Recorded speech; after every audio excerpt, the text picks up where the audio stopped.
Season 6 of Franchise Canada Chats is brought to you by the Franchise Growth Lab. When we fail to scale, we limit our ability to leave a mark. Franchises in this country don't have a startup problem, they have a scale-up problem. We can count on one hand how many founders and franchise systems have achieved the 100-unit mark in the last 10 years. At Franchise Growth Lab, we know the right way to scale, and seeing your brand make a bigger impact is what ignites us. Check us out on LinkedIn or go to franchisegrowthlab.com and sign up to receive a free copy of the 10 Habits of Best-in-Class Franchisors. On today's episode of Franchise Canada Chats, we had a chance to sit down with Ken LeBlanc, the CEO of PropertyGuys.com. The man, the myth, the legend, Ken LeBlanc. Ken chats to us about the early days at PropertyGuys.com, what PropertyGuys.com is all about, and who makes an ideal PropertyGuys.com franchisee. Yeah, and Ken was a lot of fun to chat with, so hope you guys enjoy the show. Have a listen. All right. Well, Ken LeBlanc, Ken, thank you very much for joining us today. And as we do it, we dive right in. So tell me, PropertyGuys.com, tell me the story. How did you get involved in franchising? How we get involved in franchising? Well, very interesting story. As you guys may or may not know, PropertyGuys.com, co-founder, early days, local business success. So we were a couple of university students just trying to find our way through university. I was designing websites at the time. So I thought, I'm going to organize all these for sale by owners in our little town here in Moncton, New Brunswick on the East Coast. So that's what I did. I talked to my buddy, JD, uni buddy, and said, hey, I'm going to make this website, bulletin board style website. We're just going to post all these for sale by owners in Moncton. There's a fair amount at the time. And we're going to put them on our website and just basically organize this private sale function here in the East Coast. Well, it was literally an overnight success. We had people calling, daily at our university trying to track us down so they can get their house on this thing called the internet back in 1998. It was pretty cool. So, and we were literally just charging like $100 to post this little, couple photos inside. But it really, like I said, it really grew locally. Well, graduation time comes and we're about to, hit a crossroads in regards to what we're going to do, whether I was going to continue my university studies and become a real estate lawyer or for a lawyer of some sort. My buddy JD was getting into marketing, or we're going to take this PropertyGuys.com to the next level. We had a little office in Moncton where we shared kind of some office space for our local customers here in Moncton. And the phone rang one Saturday afternoon, and JD can listen on the other side. You know how when you're in a room and someone's talking, you can hear someone else in the other line. You kind of know what's going on, but it's only one side of the conversation. So I'm a bit of a gladiator type entrepreneur, and I'm always like, we can do that. We can do that. So this guy calls me, and he's from Prince Edward Island, next little province over. And he says, hey, I kind of read this story about you guys in the Moncton newspaper about back in the day, we had newspapers as well. So back in the newspaper about these university students selling houses on the internet.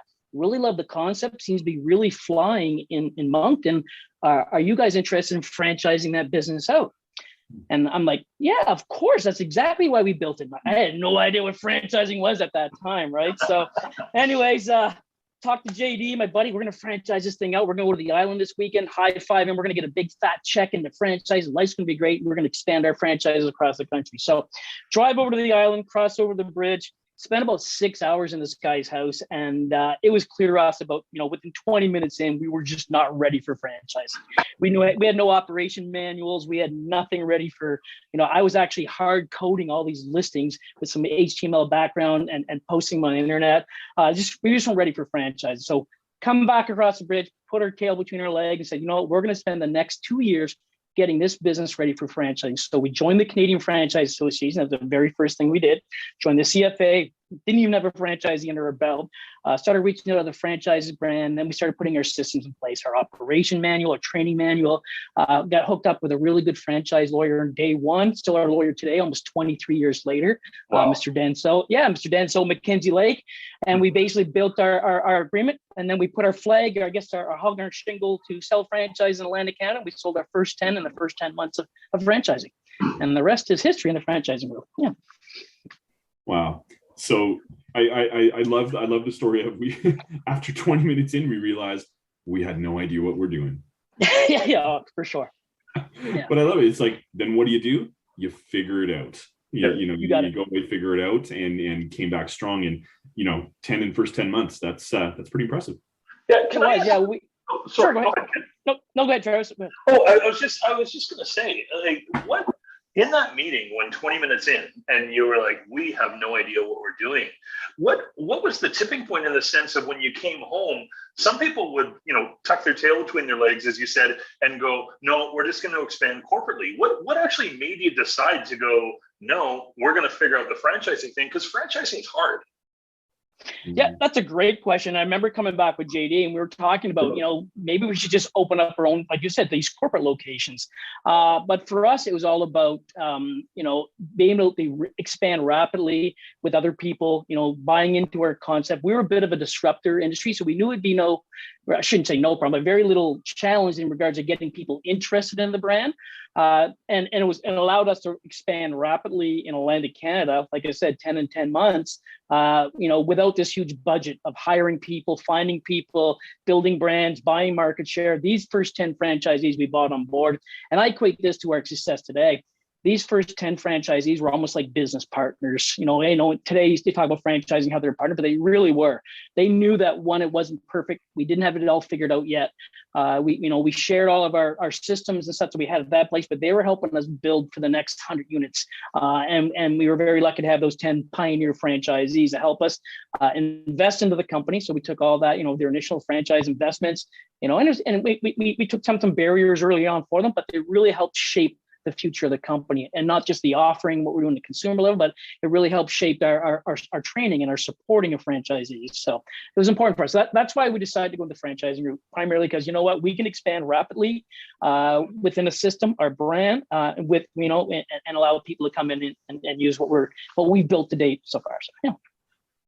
Interesting. And we're going to get to I know you guys have an extensive franchise, awarding your franchises, and you have an award-winning franchise award process. I do want to get into that, but I do want to just take one more quick step back on the industry itself. And for the people that are listening today that are thinking about buying into a franchise system, there's sometimes the why of why this industry and why you started this company in the first place is what triggers someone's passion.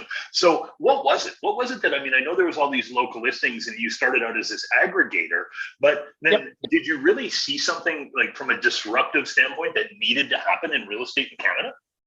Yeah, 100%. Our business still is today. Like I said, we started in 98, so we're 23 years later. We are, when we expand even to other markets right now, we're not, no disrespect to other franchise brands, but we're not a Me Too business.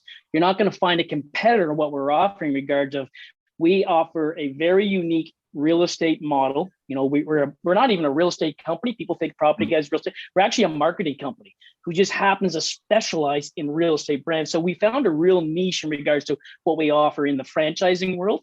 And I think that's allowed us to obviously target specific franchisees and bring people to, I guess, a level where they can offer our service. Like we offer real estate services, and we don't have real estate licenses. So none of our franchisees require a real estate license, which is, well, how do you do that? Well, we partner through licensed people. We really turn turn real estate upside down. We charge people up front for the services, or they finance it, but we charge them up front for their services in real estate, where typically if you bought and sold, you pay a commission on the back end. We don't do that. We base it on the service we provide, which is way different than traditional model where, if Patrick's house is worth $2 million and Travis, yours is $5 million, well, you're paying, the difference between those two price points in the same amount of commission, but it's a lot more for the same service. So we thought that was broken. So we basically said, look, the real estate model is broken. The way people buy and sell houses is changing. It's no longer going to be, driving people around the car. They're going to shop online. We knew that early on. They're going to communicate online. And we believe that the way that the model was priced out is broken. And we fixed those things along the way. It's almost like the only thing that someone needs a real estate agent for now is to actually let them in the house. Right. Pretty much, and even that now with we have digital showings, especially with COVID, we were cutting edge at that point. We were the very first company in Canada that offers actual, and this is way back in like 1999, but we offered interior photos, so digital photos of inside the house. So back then, all you got was a nice little thumbnail of the outside photo. We thought, and to us, that's kind of how we proved our model out locally. like I always tell the story, we do a PGU, Property Guys University, and we talk about the history of the company. I always talk about the very first listing that myself and Jeremy went on. And we talk about, going to this guy's house and just with a blank notepad saying, what would you like to say? I can put it on the internet for you. And not really knowing how these feature sheets work, but we took interior photos of the house. And he's like, what are you doing? Like, oh, we're gonna put these on the internet so people can see this house.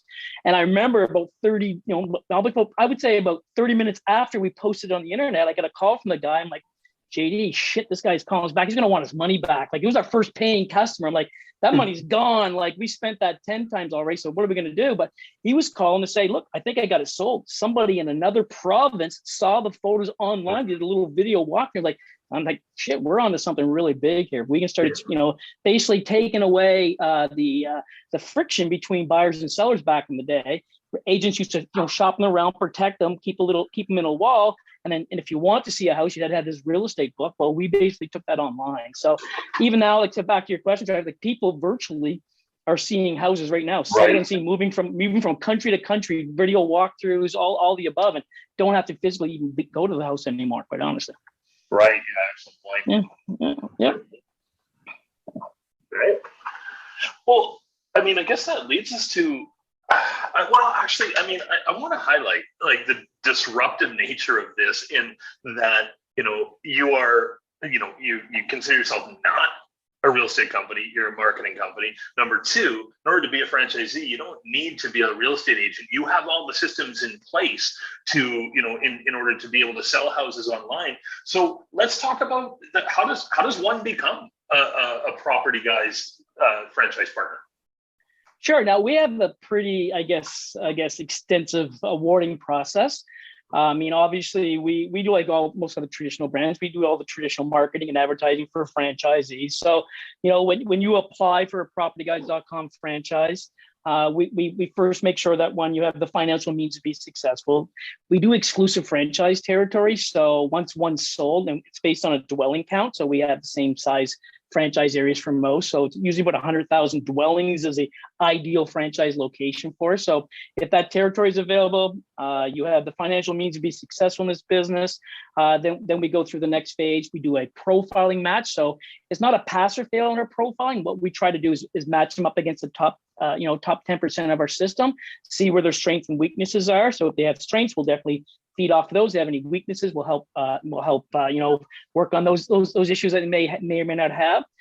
Then we do a pre-PGU onboarding session, which is kind of setting up a bunch of the lessons and I guess licensing that you may require, but it's just standard business license and just your standard stuff, setting up your user accounts on our network.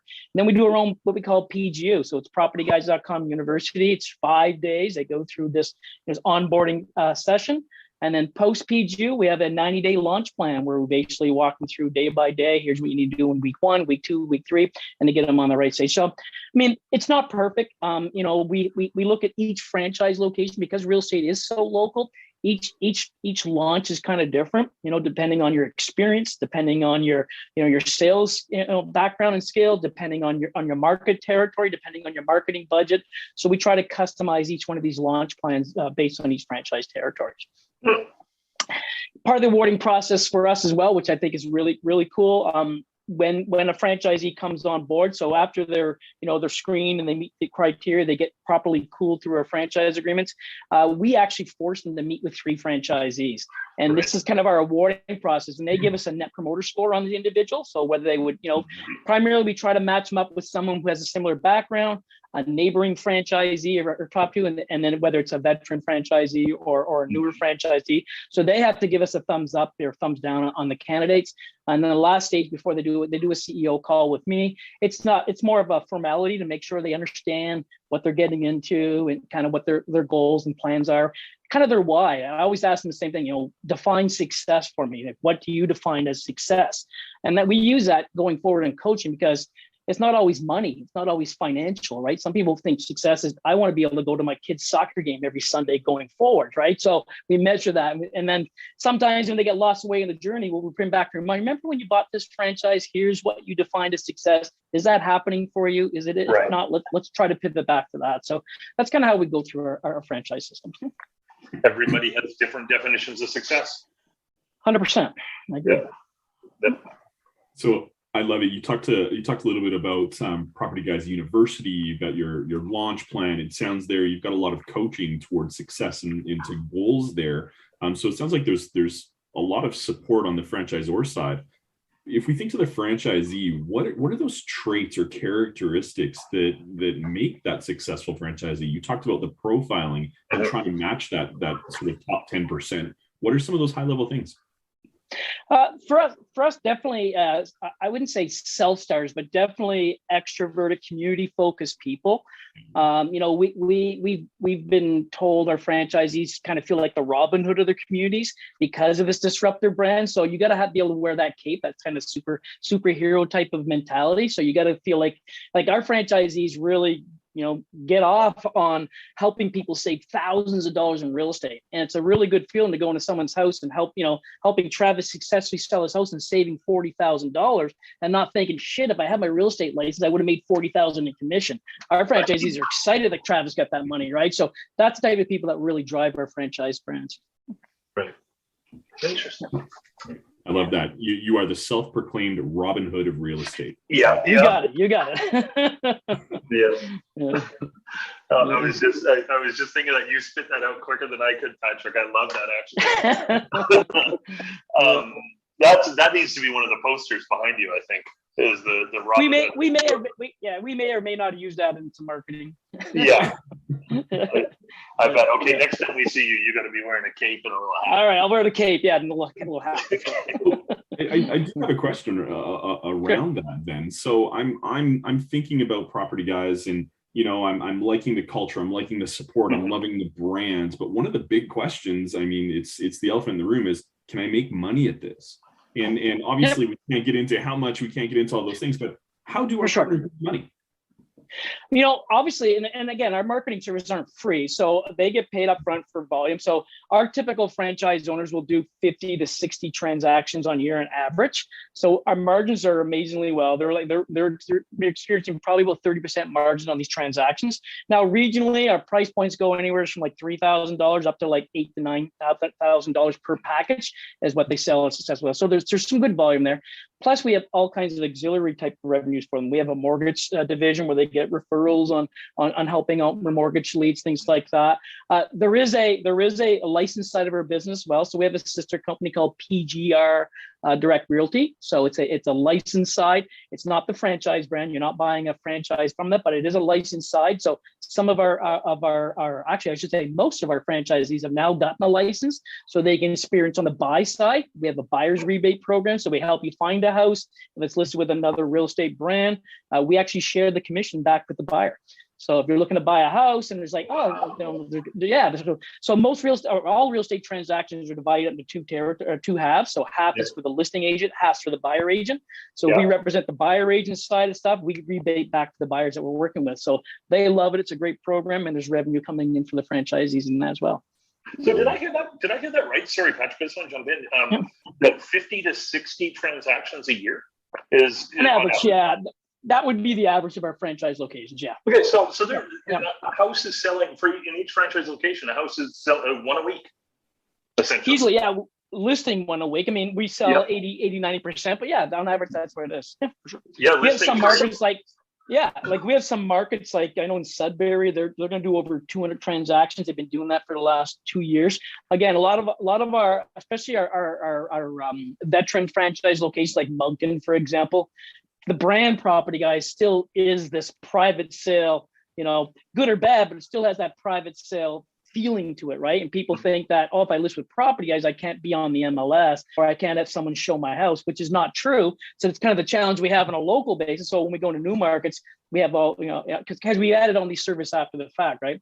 This company started as a private sale only platform. You couldn't even get on the MLS. You had no license service whatsoever. Today, we've evolved our program and our offering to basically everything an agent does and even more. And you have a choice of, you pay as much or as little as you want, depending on how much service you want. So interesting. So Patrick asked about the characteristics of a successful franchisee. What does the day-to-day look like for your average franchisee? What are they filling their days with? It varies depending on depending on what role they want to carve out. So there's an ops role, obviously in real estate, you've got to be top of your lead funnel, all this fun. There's a sales role, which is actually going in and fulfilling orders, things like that. So it really depends on the individual franchisee and what team they set up. We've got some franchisees that do it all. So they're the lead generator. They're out knocking on doors. They're going to the community functions. They have the mobile offices. They're driving around the communities. They're hunting for sale by owners or expired listings. So that could be a role if that's what they play. We have some franchisees that outsource that part of it, and they just take the operations side. So they upload the listing, they take care of the communication between buyers and sellers, things like that. So it really does fit all different angles and depending on the persona. Our best and probably the tightest, teams we have are the husband and wife kind of family-owned businesses, because usually they support one another in regards to an ops side or a sales side, and they seem to work really, really well with our brand. Interesting. So you did touch on a point. So your franchisees in the early days don't need an office, don't need the expense of an office. Not at all. No, we're completely mobile. We probably have about, I'd say 20% do have a physical office space. It's for their own benefits primarily, get out of the house and kind of work through. But our office has always been mobile offices. We acquired a wrap vehicle, and they basically, because don't forget, they're dealing at the homeowner's house. That's where they go to set up the customers. So no one's coming into the house, right? And I could see that potentially as they get a little bit larger, right? They maybe have a bit of a team. Exactly. When they have a team approach, they need to have a place to meet and kind of get together. And we've always had some really good, storefront locations. We still do. They're in high traffic areas, so they just use it as basically a permanent billboard. Get a storefront, in a high traffic area, put a nice big sign up, and then have hours by chance type of thing where people can stop in and view properties, whatever it needs to be. So yeah. Awesome. Ken, you mentioned earlier on when you were considering franchising and wanted to go down that path, you joined the Canadian Franchise Association. You've been a very active member for a number of years. Can you talk about what the association sort of meant to you and how that relationship has gone from you learning to a bit of learning and a lot of teaching as well? Yeah, definitely. I mean, and thanks for bringing that up, Pat. I mean, I don't think we'd be talking today. Well, obviously, we wouldn't about the CFA. Especially early on. I remember going into our first conference convention, just as with, like I said, no franchise units whatsoever, and being an East Coast guy, we've always been kind of giving and helping out one another in business. And I always heard when they go to Toronto and the big center of the universe, get ready, they're going to be so competitive in that. But it was the complete opposite. Like I remember some really key brands, like big major brands, Booster Juice, A&W, McDonald's, and all the people there were just taking us under their wing and teaching us, and anything I could ask. Even if it was I'm sure there's a ton of stupid questions I asked early on, but they didn't treat it that way. They're like, oh, here's what you need to do. And it was really cool to take that all in. And almost right away, I said, you know what, I got to get involved in just more than just taking from the CFA by going to these conventions and sitting. So I ended up joining the board. I was asked to join the board. I joined a few committees before I ended up joining the board. And as you know, I ended up working my way to chair, which was awesome. And I just learned so much. And that giving of the other brands didn't stop, from day one, from our membership to even, coming back from Ottawa, a few weeks ago, it was the same thing, listening to other brands and that. So I've always tried to pay that forward with other franchise systems that reach out to us and make recommendations and help them out. But the really cool part, like I said, there was no lack of, transparency and how the good, the bad, and the ugly at the CFA, right? And it wasn't this club or about, we're not going to tell you how we get leads. Here's how we do it. Here's what works for us. And it was really cool because I think the brands, because even though we're all competing for franchisees, I think there's enough, obviously leads and enough, variations in our business models that we all have something great to offer. And it's just finding out a little twist on it. So I really thought the CFA, and I still do. I mean, it was instrumental in our success. It still is today. We're still proud members of the CFA. I try to bring other startup franchise brands. The first thing I get in Atlantic Canada was say, I want to franchise my business. Well, join the CFA, talk to some people, learn some stuff before you get into it. Make sure it's right for you. But definitely recommend to join the association.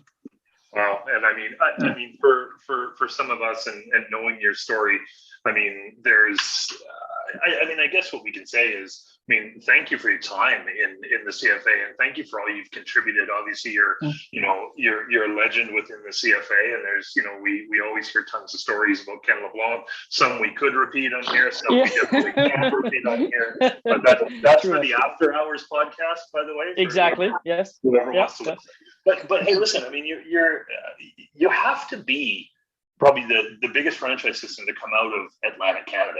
Am I right?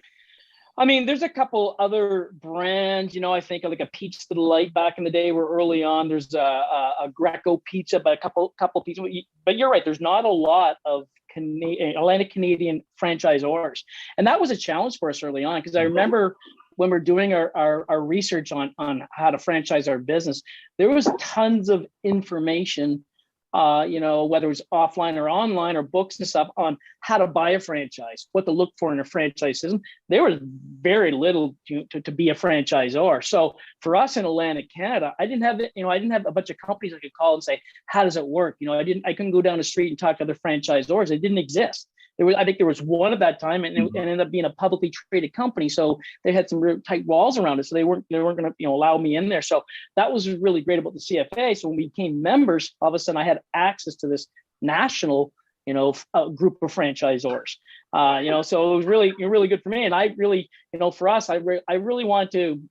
I'm a big believer that if you're going to do something, you got to go all in. So I didn't want to be a member of the CFA. I wanted to be part of the CFA. I want to be at their conventions. I want to be on their committees. I want to sit on the chair. I want to host their gala night as Bob and Doug McKenzie. Like, I wanted to do it all, right? So that's what we did. And I still think I got way more back than I've ever given to the CFA. So no, that's amazing. Yeah. So then what's next? What does the next 5 years look like for Property Guys? Well, we're now into our international growth now. So we've got a few units left for the Canadian market that we'll continue to grow on. We definitely, I think it's at the point now where we definitely need to refocus our support of our Canadian franchisees. That launch plan has pivoted a lot since COVID. I hate to use the word pivot, but it's so true. Like the way our PGU used to be live, and used to come to Moncton and sit here for 5 days, and they would drink the wine and the beer and meet fellow franchisees. We'd go for dinner, and we'd have a party, Atlantic Canadian kitchen party on Thursday night, and they'd go to bed at 3 a.m. and be back next morning for 8 a.m. And it was all part of our culture. We lost that 2 years ago, and it's not the same. So we've got to readjust that. We've got to bring that back into our system, whether they're virtual PGUs or physical PGUs. Right. We got to try to bring that back. So that's the next, and that's going to take some time to build. We didn't lose that overnight. We're not going to be able to rebuild it overnight. So we need to rebuild that. But we are expanding, like I said, internationally. We're into South Africa now. We got over 15 franchise units there, which is really cool. We have a great master franchisee in South Africa. We just got in the U.S. through some area reps. So we got Connecticut, Massachusetts, Florida, and Texas. So looking to see some signs pop up through the U.S. as well. So that's kind of our next focus for sure. And we want to continue with this license side of the brand to give back to buyers and stuff. So there's always lots to go on. Amazing. Love it. Well, Ken, thank you so much for your time today. Really appreciate it. Now, I do have one question, and I don't want you to answer it yet, but I'm not sure if you were Bob or if you were Doug McKenzie. But I do want you to answer that at the next CFA convention when everyone's there over a drink or two. So if anybody really needs to know, you know how to find out. You got it. Come and see me. Thanks a lot, Ken. Thanks, guys. I really appreciate it. Thank you. No worries.